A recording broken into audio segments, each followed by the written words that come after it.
الف با اب تا ات ثا اث جیم اج حا اح خا اخ دال اد رال اذ را ار رو ار ری ار زا از سین اس شین اش صاد اس ضاد اض طا اط ضا اض عین اع غین اغ فا اف قاف اق کاف اک لام میم نون واو ہا حمزہ یا تین حروف جن میں سیٹی نہیں ہوتی ثا اث ذال اذ ضا اض ثا اث ذال اذ ضا اض تین حروف جن میں سیٹی ہوتی ہے زا از سین اس صاد اس زا از سین اس صاد اس حروف قلقلہ قاف اق طا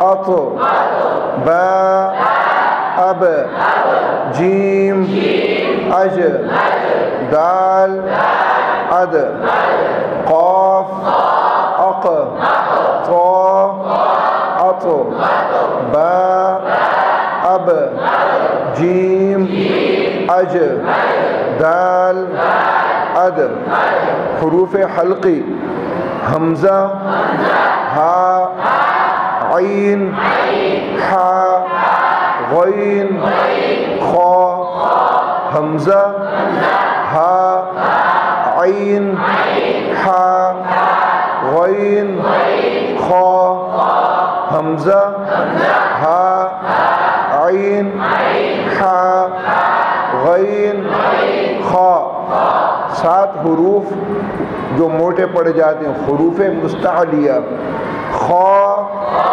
اخ صاد اس ضاد اض غین اغ طا اط قاف اق ضا اض خا اخ صاد اس ضاد اض غین اغ طا اط قاف اق ضا اض تین حروف جو ہونٹوں سے نکلتے ہیں با اب میم ام فا اف با اب میم ام فا اف جس نون اور میم پر شد آ جائے وہاں غنہ ہوتا ہے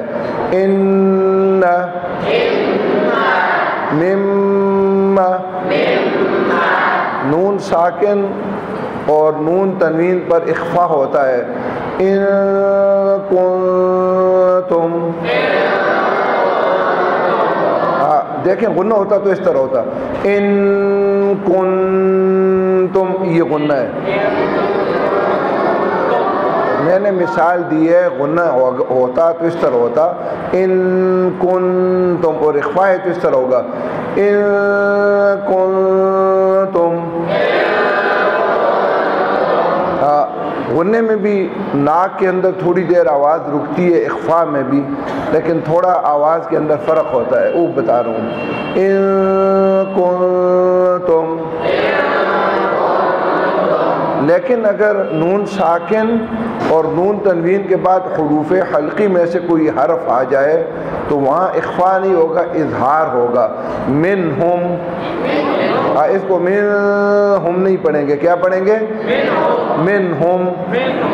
کفوا احد، کفوا احد. اخفا اگر ہوتا ہے تو اس طرح پڑھتے کفوا احد، لیکن اس طرح نہیں پڑھیں گے. کفوا احد. ونحر، اخفا ہوتا تو اس کو پڑھتے ونحر، لیکن اس طرح نہیں پڑھیں گے، ٹھیک ہے؟ ونحر، کیونکہ نون ساکن کے بعد ہا آ گیا اور ہا حروف حلقی میں سے ہے. اگر نون ساکن اور نون تنوین کے بعد یرملون، یا را میم لام واو نون، ان میں سے کوئی حرف آ جائے تو وہاں ادغام ہوگا، ٹھیک ہے؟ اور لام اور را آ جائے تو صرف ادغام ہوگا، غنہ نہیں ہوگا. من رب العالمین، من لدن ہو.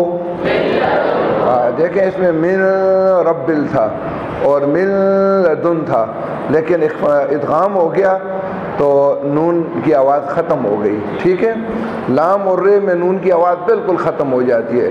من رب، اب نون بالکل ختم، چھٹی. من لدن میں بھی نون بالکل نہیں ہے، لیکن باقی جو حروف ہیں ان میں نون کی آواز باقی رہے گی. اچھا، ادغام بھی ہوگا اور نون کی آواز ہوگی تو غنہ بھی آ جائے گا. من ولین ہے تو من ولین، من ولین. ان یکتب،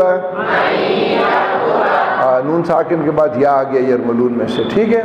ایک قانون آج آپ پڑھیں گے اور اس کے بعد انشاءاللہ کچھ دن مزید انہی کی پریکٹس ہوگی، اور پھر مد کے کچھ قوانین ہیں، تو بنیادی انشاءاللہ تجوید پھر ختم ہو جائے گی. میم ساکن کے بعد اگر حرف با آ جائے، میم ساکن کے بعد، تو پھر میم ساکن پر بھی غنہ آ جاتا ہے. ویسے میم ساکن پر غنہ نہیں ہوتا. دیکھیں لم یلد ولم یولد، اس کو آپ اس طرح نہیں پڑھیں گے، لم یلد ولم یولد نہیں پڑھیں گے نا، لم یلد ولم یولد.